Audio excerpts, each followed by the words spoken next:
ಸ್ನೇಹಿತರೆ ನಮಸ್ಕಾರ. ನಾನು ಶ್ರೀಪತಿ ಹೆಗಡೆ ಹಕ್ಕಲಾಡಿ. ನನ್ನೆಲ್ಲ ಮೀಡಿಯಾ ಫೋಕಸ್ ವೀಕ್ಷಕ ಮಿತ್ರರಿಗೆ ಸ್ವಾಗತ.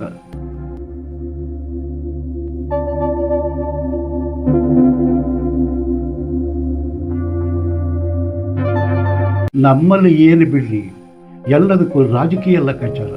ನೀವೇನಾದರೂ ಒಳ್ಳೇದು ಮಾಡೋದಕ್ಕೆ ಹೋಗಿ ಅದು ಕೂವಿರೋದ, ಇನ್ನು ಕೆಟ್ಟಿದ್ದು ಮಾರಕವೋ ವಿರೋಧಿಸಿ ಯಾರು ಬೇಡ ಅಂತಾರಲಿ. ಸಂವಿಧಾನವೇ ಅವಕಾಶ ಮಾಡಿಕೊಟ್ಟಿದೆ. ಧಿಕ್ಕಾರ ಕೂಗಿ ದೇಶಕ್ಕೆ ಹಿತವ ಅಹಿತವ ಸಂಗತಿಯ ಅದು ವಿಷಯವೇ ಅಲ್ಲ.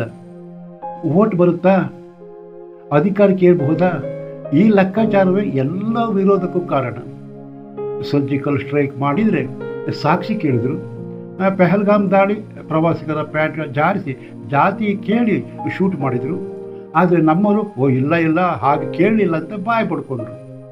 ಸಿಂಧು ನೀರು ಹಂಚಿಕೆ ಒಪ್ಪಂದ ಅಮಾನತಿಟ್ಟರೆ ಹರಿಯೋ ನದಿ ನೀರು ಹಿಡಿದಿಡೋಕ್ಕಾಗುತ್ತಿರಲಿ ಅಂತ ನಮ್ಮವರೇ ಒಳ್ಳೆ ತೆಗೆದ್ರು. ಪಹಲ್ಗಾಮ್ ದಾಳಿ ನಡೆದು ಇಷ್ಟು ದಿನ ಆದರೂ ಆಡಳಿತ ನಿದ್ದೆ ಮಾಡ್ತಿದೆ ಅಂದರು. ಯುದ್ಧ ಮಾಡಿದರೆ ಯಾಕೆ ಯುದ್ಧ ಮಾಡಿದ್ರಿ, ಯುದ್ಧ ನಿಲ್ಲಿಸಿದರೆ ಯಾಕೆ ಯುದ್ಧ ಇಷ್ಟು ಬೇಗ ನಿಲ್ಲಿಸಿದಿರಿ ಎನ್ನೋ ರೊಳ್ಳೆ ಶುರು ಆಗ್ಬಿಟ್ಟಿದೆ. ನಮ್ಮ ಬೆಪ್ಪದ ಕಡೆಯೊಬ್ಬ ನಮ್ಮ ರಫೇಲ್ ಎಷ್ಟು ಹೋಯಿತು ಲೆಕ್ಕ ಕೊಡಿ ಅಂದರೆ ಐನುದರೆ ಟ್ರಂಪ್ ಅಣ್ಣಂಗೆ ಹೆದರಿ ಯುದ್ಧ ನಿಲ್ಲಿಸಿದ್ರ ಅಂತ ನಮ್ಮವರೇ ಕೇಳಿದ್ರಿ ಕಣ್ರಿ. ಇನ್ನು ದೇಶದೊಳಗೆ ಭಯೋತ್ಪಾದಕರನ್ನು ನುಗ್ಗಿಸಿ ಮೊಗ್ಗಲು ಮುಳ್ಳಾಗಿರೋ ಪಾಕಿಸ್ತಾನದ ಜೊತೆ ಮಾತುಕತೆ ನಡೆಸಬೇಕು ಅಂತ 150ಕ್ಕೂ ಮಿಕ್ಕ ನಾಯಕರು ಲವ್ ಲೆಟರ್ ಬರೀತಿದ್ದಾರೆ.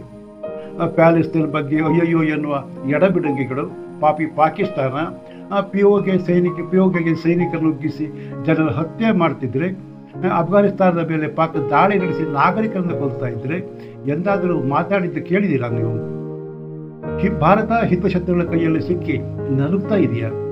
ಗೆಳೆಯರೇ, ಇಂಥವ್ರನ್ನ ಏನಂತ ಕರಿಬೇಕು, ನೀವೇ ನಿರ್ಧಾರ ಮಾಡಿ.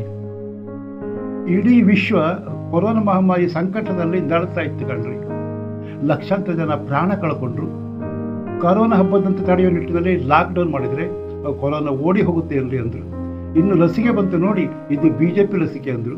ಕೊರೋನಾ ವಾರಿಯರ್ಸು ಆರೋಗ್ಯ ಇಲಾಖೆ ಸಿಬ್ಬಂದಿಗಳಿಗೆ ಮೊದಲು ವ್ಯಾಕ್ಸಿನ್ ಅಂದರೆ ಮೋದಿ ಯಾಕೆ ಮೊದಲು ವ್ಯಾಕ್ಸಿನ್ ತಗೊಳ್ಳಿಲ್ಲ ಅಂದರು. ದೇಶದ ವ್ಯಾಕ್ಸಿನ್ ಅಪಹಾಸ್ಯ ಮಾಡಿದರು. ಈಗಲೂ ವ್ಯಾಕ್ಸಿನ್ ಆರೋಪ ಮುಕ್ತವಾಗಲಿಲ್ಲ. ವ್ಯಾಕ್ಸಿನ್ ಪರಿಣಾಮ ಹಾರ್ಟ್ ಅಟ್ಯಾಕ್ ಹೆಚ್ಚಾಗ್ತಾ ಇದೆ ಎಂದರು. ಇನ್ನು ಸ್ವಯಂ ಘೋಷಿತ ಬುದ್ಧಿಜೀವಿಗಳು ರಾಜ್ಯದ ಮುಖ್ಯಮಂತ್ರಿ ಸಿದ್ದರಾಮಯ್ಯನವರಿಗೆ ಪತ್ರನ ಬರೆದು CM ಸಮಿತಿ ಮಾಡಿ ತನಿಖೆ ಮಾಡ್ತೀನಿ ಅಂತಲೂ ಹೇಳಿದರು. ತನಿಖೆ ಮಾಡಿದ್ರೆ ವರದಿ ಸಸ್ಪೆನ್ಸ್. ಅಲ್ಲ ರೀ, ಮಕ್ಕಳಿಗೆ ಯಾವಾಗ ವ್ಯಾಕ್ಸಿನ್ ಕೊಟ್ಟಿದ್ದಾರೆ ರೀ? ಮಕ್ಕಳ ಹೃದಯ ಬಡಿತನೂ ನಿಲ್ತಾ ಇದೆಯಲ್ಲ. ಇದೆಲ್ಲ ಓಲ್ಡ್ ಸ್ಟೋರಿ. ಆದರೆ ನ್ಯೂ ಸ್ಟೋರಿ ಏನು ಗೊತ್ತಾ? ಈಥನಾಲ್ ಇಂಧನ. ಹೌದು ಸ್ನೇಹಿತರೆ, ಇಂದಿನ ಪರಾವಲಂಬನೆಯನ್ನು ತಗ್ಗಿಸುವ ನಿಟ್ಟಿನಲ್ಲಿ ಈಥನಾಲ್ ಇಂಧನ ಬಳಕೆಗೆ ಒತ್ತು ನೀಡುವ ಸರ್ಕಾರದ ಯೋಜನೆಗೆ ಅಪಪ್ರಚಾರದ ಬಿಸಿ.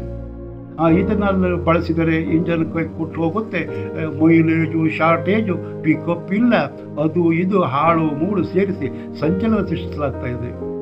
ರಾಮ ಮಂದಿರಕ್ಕೆ ಹೋಗದೆ ರಾಮ ಕಲ್ಪನಿಕ ರಾಮ ಸೇತುವೆ ಇಲ್ಲ ಎಂದವರಿಗೆ ಈಗ ರಾಮ ಮರ್ಯಾದಾ ಪುರುಷೋತ್ತಮ ಎತ್ತಲಾಗಿಂದ ನಗಬೇಕು ಗೊತ್ತಾಗಲ್ಲ ಕಣ್ರಿ.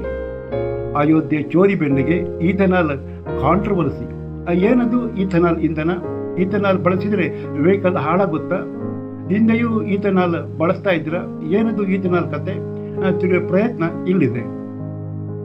ಒಂದು ಕಡೆ ಪೆಟ್ರೋಲ್ ಬೆಲೆ ದಿನದಿಂದ ದಿನಕ್ಕೆ ಏರ್ತಾ ಇದೆ, ಮತ್ತೊಂದು ಕಡೆ ಯುದ್ಧದ ಕಾರ್ಮೋಡ. ಇಂಧನ ಮೇಲೆ ಅವಲಂಬನೆ ಕಡಿಮೆ ಉದ್ದೇಶದಲ್ಲಿ ಕೇಂದ್ರ ಸರ್ಕಾರ ಈಥನಾಲ್ ಬಳಸಿ ದೇಶದ ಭವಿಷ್ಯ ಉಳಿಸುವ ಸ್ಲೋಗನ್ ಮೂಲಕ ಪ್ರೋತ್ಸಾಹಿಸುತ್ತಿದ್ದರೆ, ಈಥನಾಲ್ ಬಳಸಿದರೆ ವಾಹನದ ಎಂಜಿನ್ ಹಾಳಾಗುತ್ತೆ ಎನ್ನುವ ಅಪಸವ್ಯಗಳ ಮೂಲಕ ಅಪಪ್ರಚಾರದಲ್ಲಿ ತಲ್ಲೀನ. ಭಾರತದಲ್ಲಿ ಎಷ್ಟೊಂದು ಈಥನಾಲ್ ಎಲ್ಲಿಂದ ಬರುತ್ತೆ? ವಿದೇಶದಿಂದ ಆಮದು ಮಾಡಿಕೊಳ್ಳಲಾಗುತ್ತಾ? ಹಾಗಿದ್ದರೆ ವಾಹನಗಳಿಂದ ಹೊರಬರುವ ಕಾರ್ಬನ್ ಸಮಸ್ಯೆಗೆ ಈಥನಾಲ್ ನಿಜವಾಗಿ ಪರಿಹಾರ ಕೊಡುತ್ತಾ? ಈಥನಾಲ್ ಎಂದರೆ ಆಲ್ಕೋಹಾಲ್, ಆದರೆ ಅದು ಕಿಕ್ಕೊಡೋ ಮದ್ಯ ಅಲ್ಲ ಕಣ್ರಿ. ಕಬ್ಬಿನ ರಸ, ಮೊಲಾಸಿಸ್, ಜೋಳ, ಅಕ್ಕಿ ಸೇರಿದಂತೆ ಕೃಷಿ ಮೂಲದ ಪದಾರ್ಥದಿಂದ ಈಥನಾಲ್ ತಯಾರು ಮಾಡಲಿಕ್ಕಾಗ್ತದೆ. ಈಥನಾಲ್ ಪೆಟ್ರೋಲ್ ಜೊತೆಗೆ ಬೆರೆಸಿ ಬಳಸಲಾಗುತ್ತೆ. ದೇಶದಲ್ಲಿ ಈಗಾಗಲೇ ಅನೇಕ ಕಡೆ E20 ಅಂದರೆ 20% ಈಥನಾಲ್, 80% ಪೆಟ್ರೋಲ್ ಮಿಶ್ರಣ ಇಂಧನ ಲಭ್ಯ ಇದೆ. ಈಗ ಎದ್ದಿರುವ ಅಪಪ್ರಚಾರ ಹಾಗೂ ಪ್ರಶ್ನೆ ಅಂತಂದರೆ ಎಂಜಿನ್ ಸಮಸ್ಯೆ ಆಗುತ್ತಂತೆ. ಉತ್ತರ ನಿಮ್ಮ ವಾಹನ ಯಾವ ರೀತಿಯಿದೆ ಎಂಬುದರ ಮೇಲೆ ಈ ಸಮಸ್ಯೆ ಅವಲಂಬಿತ. ಹೊಸದಾಗಿ ಬಿಡುಗಡೆ ಆಗುತ್ತಿರುವ ಬಹುತೇಕ ಬೈಕ್ ಮತ್ತು ಕಾರು E20 ಮಿಶ್ರಣಕ್ಕೆ ಹೊಂದುವಂತೆ ತಯಾರಾಗಿದೆ. ಇಂಥ ವಾಹನಗಳಿಗೆ ಸಾಮಾನ್ಯವಾಗಿ ಯಾವುದೇ ತೊಂದರೆ ಇಲ್ಲ. ಆದರೆ ಹಳೆಯ ವಾಹನ ಇದೆಯಲ್ಲ, ಕೆಲವು ಸಂದರ್ಭದಲ್ಲಿ ರಬ್ಬರ್ ಪೈಪು, ಸೀಲ್ ಅಥವಾ ಇಂಧನ ವ್ಯವಸ್ಥೆಯ ಕೆಲವು ಭಾಗಗಳ ಮೇಲೆ ಪರಿಣಾಮ ಬೀರುವ ಸಾಧ್ಯತೆ ಇರುತ್ತೆ. ಈಥನಾಲ್ ನೀರನ್ನು ಸುಲಭವಾಗಿ ಹೀರಿಕೊಳ್ಳುವ ಗುಣ ಹೊಂದಿದೆ. ಬಹಳ ಕಾಲ ವಾಹನ ಹಾಗೆ ನಿಲ್ಲಿಸೋದ್ರಿಂದ ಕೆಲವು ಸಮಸ್ಯೆ ಉಂಟಾಗಬಹುದು. ಆದ್ದರಿಂದ ತಯಾರಿಕೆ ಕಂಪನಿಯ ಸೂಚನೆ ಪಾಲಿಸುವುದು ಇದರಲ್ಲಿ ಮುಖ್ಯ. ಅದು ಬಿಟ್ಟು ಈಥನಾಲೇ ಸರಿಯಿಲ್ಲ, ಹಾಳಾಗುತ್ತೆ ಅಂತ ಹೇಳಿದರೆ ಅದೆಷ್ಟು ಸರಿ. ಭಾರತದಲ್ಲಿ ಈಥನಾಲ್ ಉತ್ಪಾದನೆಯಲ್ಲಿ ಪ್ರಮುಖ ರಾಜ್ಯ ಅಂತಂದರೆ ಉತ್ತರ ಪ್ರದೇಶ, ಮಹಾರಾಷ್ಟ್ರ, ಕರ್ನಾಟಕ, ಬಿಹಾರ, ಗುಜರಾತ್, ಪಂಜಾಬ್, ಹರಿಯಾಣ ಮತ್ತು ತಮಿಳುನಾಡು.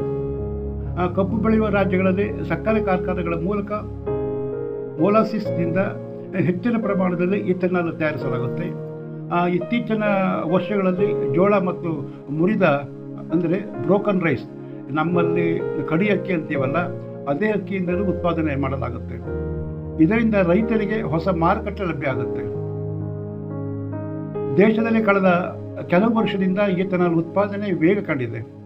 ವರ್ಷಕ್ಕೆ ಸುಮಾರು 650ರಿಂದ 700 ಕೋಟಿ ಲೀಟರ್ ಈಥನಾಲ್ ಉತ್ಪಾದಿಸುವ ಸಾಮರ್ಥ್ಯ ಭಾರತದಲ್ಲಿ ನಿರ್ಮಾಣ ಆಗಿದೆ. ಅದು ಹೆಮ್ಮೆ ಅಲ್ವಾ? ಸರ್ಕಾರದ ಗುರಿ ಸಹಿತ ಈ ಸಾಮರ್ಥ್ಯ ಇನ್ನೂ ಹೆಚ್ಚಿಸ್ಕೊಳ್ಬೇಕು. ಯಾಕೆಂದರೆ ದೇಶದಾದ್ಯಂತ E20 ಬಳಕೆ ವಿಸ್ತರಿಸಲಾಗ್ತಾ ಇದೆ. ಹಾಗಂತ ಆಮದು ಮಾಡಿಕೊಳ್ಳಲಾಗ್ತಿದೆ ಅಂದರೆ ಹೌದು. ಆದರೆ ಭಾರತದ ನೀತಿ ಸಾಧ್ಯವಾದಷ್ಟು ದೇಶೀಯ ಉತ್ಪಾದನೆಗೆ ಆದ್ಯತೆ, ಅಂದರೆ ಮೇಕ್ ಇನ್ ಇಂಡಿಯಾ. ಹಿಂದೆ ಕೆಲ ಕೈಗಾರಿಕಾ ಅಗತ್ಯಕ್ಕೆ ಅಮೆರಿಕ, ಬ್ರೆಜಿಲ್ ಸೇರಿದಂತೆ ಕೆಲವು ದೇಶಗಳಿಂದ ಸೀಮಿತ ಪ್ರಮಾಣದಲ್ಲಿ ಈಥನಾಲ್ ಆಮದು ಆಗ್ತಾ ಇತ್ತು. ಆದರೆ ಇಂಧನ ಬಳಕೆಗೆ ಬೇಕಾದ ಈಥನಾಲ್ ಉತ್ಪಾದನೆಯಲ್ಲಿ ಭಾರತ ಬಹುತೇಕ ಸ್ವಾವಲಂಬಿ. ಸರ್ಕಾರ ಈಥನಾಲ್ಗೆ ಪ್ರಾಮುಖ್ಯತೆ ಕೊಡೋದು ಯಾಕೆ ಅಂತ ಹೇಳಿದರೆ, ಕಚ್ಚಾ ತೈಲ ಆಮದು ಕಡಿಮೆ ಮಾಡೋದು. ಪೆಟ್ರೋಲ್ ಮತ್ತು ಡೀಸೆಲ್ ತಯಾರಿಸಲು ಅಗತ್ಯ ಇರುವ ಕಚ್ಚಾ ತೈಲದ ಬಹುಭಾಗ ವಿದೇಶಗಳಿಂದ ಆಮದು ಮಾಡಿಕೊಳ್ಳಲಾಗುತ್ತೆ ಅನ್ನೋದು ನಿಮಗೆ ಗೊತ್ತೇ ಇದೆ. ಅದಕ್ಕೆ ಲಕ್ಷಾಂತರ ಕೋಟಿ ರೂಪಾಯಿ ವಿದೇಶಿಯರು ವೆಚ್ಚಾಗ್ತದೆ ಎನ್ನುವುದು ಒಂದಾದರೆ, ಎರಡನೇ ಕಾರಣ ಇದು ರೈತರ ಆದಾಯವನ್ನು ಹೆಚ್ಚಿಸುತ್ತದೆ. ಕಬ್ಬು, ಜೋಳ ಹಾಗೂ ಇತರ ಬೆಳೆಗಳಿಗೆ ಹೊಸ ಬೇಡಿಕೆ ಸೃಷ್ಟಿಯಾಗಿ ರೈತರಿಗೆ ಹೆಚ್ಚುವರಿ ಆದಾಯದ ಅವಕಾಶವೂ ಸಿಗುತ್ತೆ. ಮೂರನೇ ಕಾರಣ ಪರಿಸರ. ವಾಹನಗಳಿಂದ ಹೊರಬರುವ carbon dioxide, carbon monoxide, nitrogen oxide ಹಾಗೂ ಸೂಕ್ಷ್ಮ ಕಣಗಳು ವಾಯು ಮಾಲಿನ್ಯ ಹೆಚ್ಚಿಸುತ್ತೆ. ವಾಯು ಮಾಲಿನ್ಯದಿಂದ ಜನರಿಗೆ ಉಸಿರಾಟದ ಸಮಸ್ಯೆ, ಅಸ್ತಮಾ, ಹೃದಯ ಸಂಬಂಧಿ ಕಾಯಿಲೆ ಹೆಚ್ಚಾಗಬಹುದು. ಮಕ್ಕಳ ಮತ್ತು ವೃದ್ಧರ ಮೇಲೆ ಇದು ಹೆಚ್ಚಿನ ಪರಿಣಾಮ ಬೀರುತ್ತದೆ. ಪರಿಸರ ಮಾಲಿನ್ಯ. ಕಾರ್ಬನ್ ಡೈಆಕ್ಸೈಡ್ ಪ್ರಮಾಣ ಹೆಚ್ಚಾದರೆ ಭೂಮಿ ಉಷ್ಣಾಂಶ ಏರುತ್ತೆ.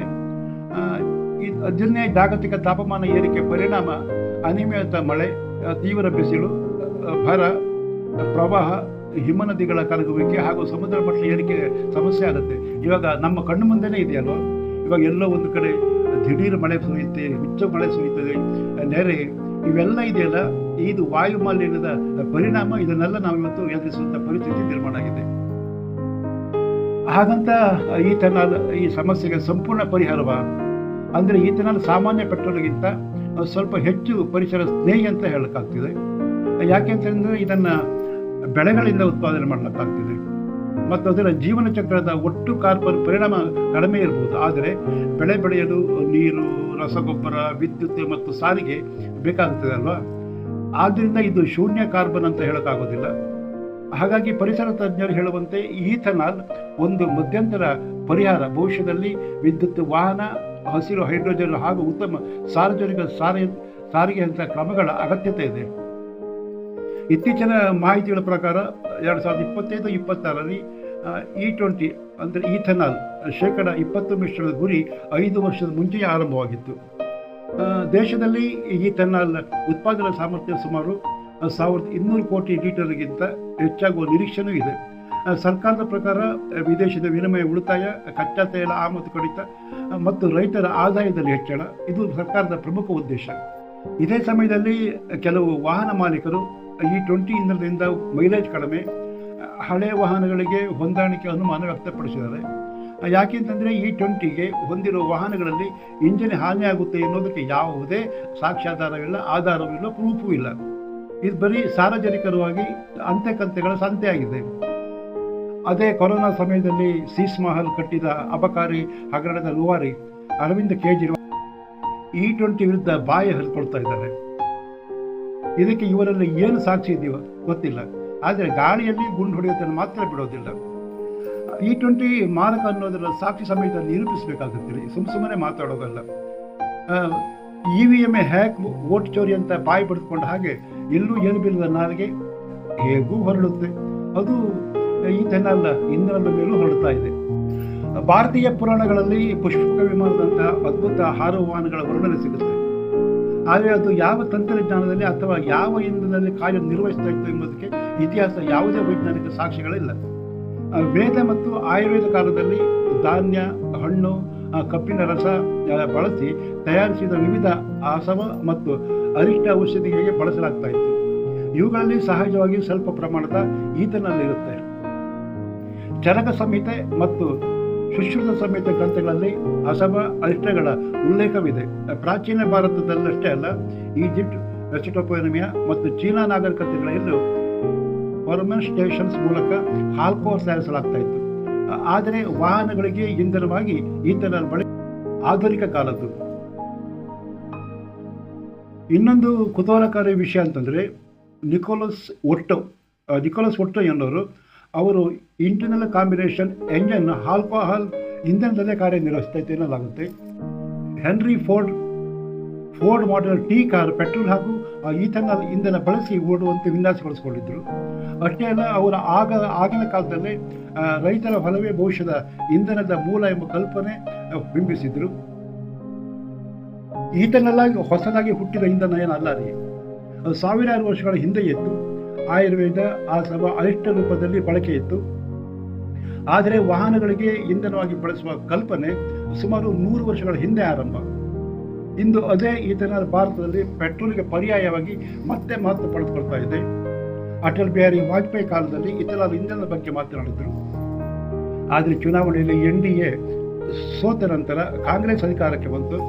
ಅಂದಿನ ಸಚಿವ ಮಣಿಶಂಕರ್ ಅಯ್ಯರ್ ಈಥೆನಾಲ್ ಕುರಿತು ಸಂಸತ್ತಿನಲ್ಲಿ ಹೇಳಿಕೆ ಸಹಿತ ಕೊಟ್ಟಿದ್ದಾರೆ. ಅಂದಿನ NDA ಸರ್ಕಾರ ಬರೀ ಮಾತಲ್ಲೇ ಈಥೆನಾಲ್ ಬಗ್ಗೆ ಮಾತಾಡ್ತಿದ್ರು, ಆದರೆ ನಮ್ಮ ಸರ್ಕಾರ ಅದನ್ನು ಇಂಪ್ಲಿಮೆಂಟ್ ಮಾಡ್ತೇವೆ ಅನ್ನೋ ಮಾತನ್ನು ಸಹಿತ ಹೇಳಿದ್ರು.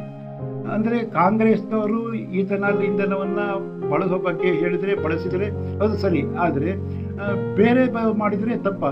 ಇದು ಎಂಥ ಲೆಕ್ಕಾಚಾರ ರೀ, ಗೊತ್ತಾಗಲ್ಲ ಕಣ್ರಿ. E20, E85, E100 ಈಥೆನಾಲ್ ಕುರಿತು ಅನೇಕ ತಪ್ಪು ಕಲ್ಪನೆಗಳಿವೆ. ಕೆಲವರು ಇಂಜನ್ ಹಾಳಾಗುತ್ತದೆ ಎನ್ನುತ್ತಾರೆ, ಇನ್ನು ಕೆಲವರದ್ದು ಸಂಪೂರ್ಣ ಪರಿಸರ ಸ್ನೇಹಿ ಅಂತಲೂ ಹೇಳ್ತಿದ್ದಾರೆ.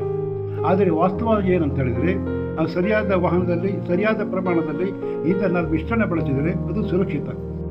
ಜೊತೆಗೆ ಕಚ್ಚಾ ತೈಲದ ಮೇಲಿನ ಅವಲಂಬನೆ ಕಡಿಮೆ ಮಾಡಲು ಮತ್ತು ರೈತರಿಗೆ ಹೊಸ ಅವಕಾಶ ನೀಡಲು ಇದು ಸಹಾಯ ಮಾಡುತ್ತೆ. ಈಥೆನಾಲ್ ಭಾರತಕ್ಕೆ ಒಳ್ಳೆಯ ನಿರ್ಧಾರವ ಅಥವಾ ಇದರಿಂದ ಇನ್ನೂ ಹೆಚ್ಚು ಸವಾಲು ಎದುರಾಗಬಹುದಾ? ನಿಮ್ಮ ಅಭಿಪ್ರಾಯ ಕಾಮೆಂಟ್ ಮಾಡಿ. ಮಾಹಿತಿ ಇಷ್ಟವಾದರೆ ಮೀಡಿಯಾ ಫೋಕಸ್ ಚಾನಲ್ ಸಬ್ಸ್ಕ್ರೈಬ್ ಮಾಡಿ, ಲೈಕ್ ಹಾಗೂ ಶೇರ್ ಮಾಡೋದು ಮರಿಬೇಡಿ. ಮತ್ತೊಂದು ಹೊಸ ವಿಷಯದೊಟ್ಟಿಗೆ ನಿಮ್ಮ ಮುಂದೆ ಬರ್ತೇನೆ. ಅಲ್ಲಿ ತನಕ ನಮಸ್ಕಾರ. ಜೈ ಕರ್ನಾಟಕ, ಜೈ ಹಿಂದ್.